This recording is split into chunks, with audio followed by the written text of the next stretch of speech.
Well, then, who is my neighbor?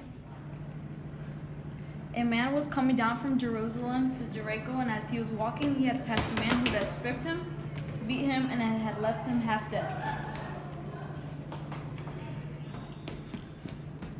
Soon after that, a priest was walking down the same road, but when he saw the poor man, he passed by the other side.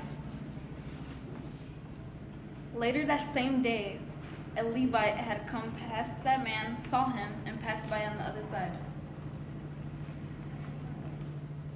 But a Samaritan, as he journeyed, came to where he was, and when he saw him, he had compassion and went to him, bound up his wounds, pouring oil and wine, put the man on his animal, and 57 brought him to an inn and took care of him.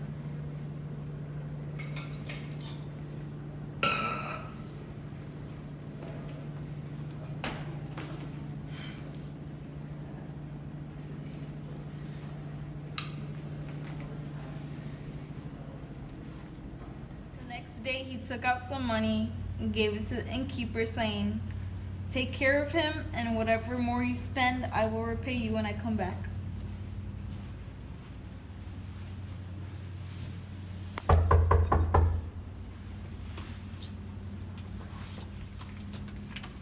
Which one of these three do you think proved neighbor to the man who fell among the robber? Did I show mercy? Did I show mercy? Did I show mercy? It was me, the one who showed mercy on him. And Jesus said to him, "Go and do likewise."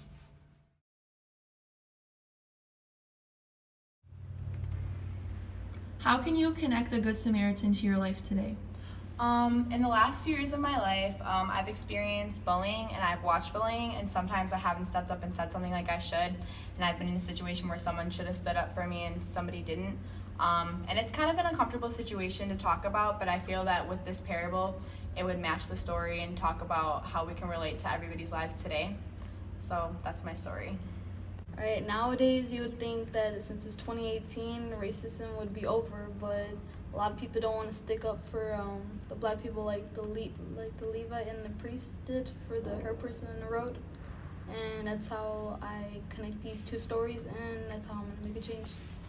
To walk away from people who are in need of our help in today's society. We always face different situations where we should be able to stand up for those who are in need of our help.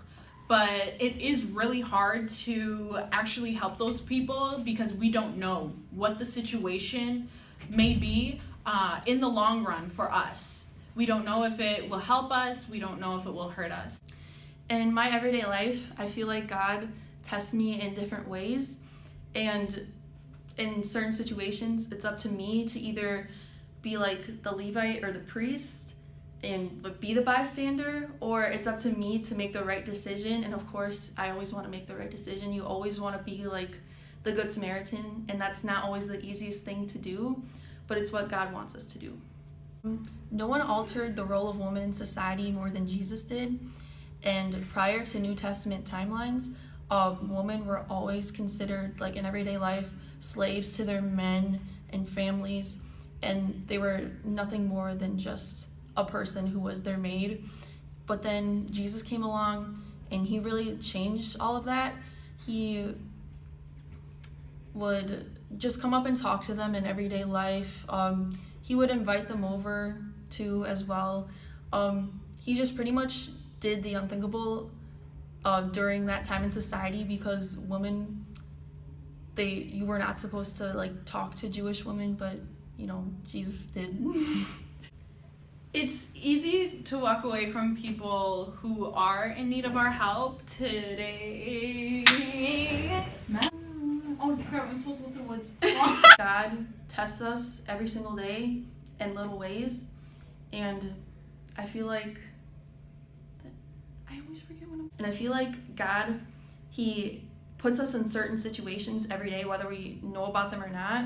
And so whether it's if we see somebody in the hallway and we say hi to them, and for all we know, we could have made an impact on their day. But if we wouldn't have said hi to that person, we wouldn't have known like how their day would have gone.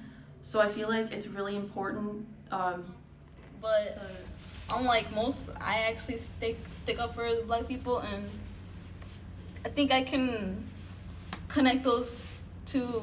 I don't. It was me, the one who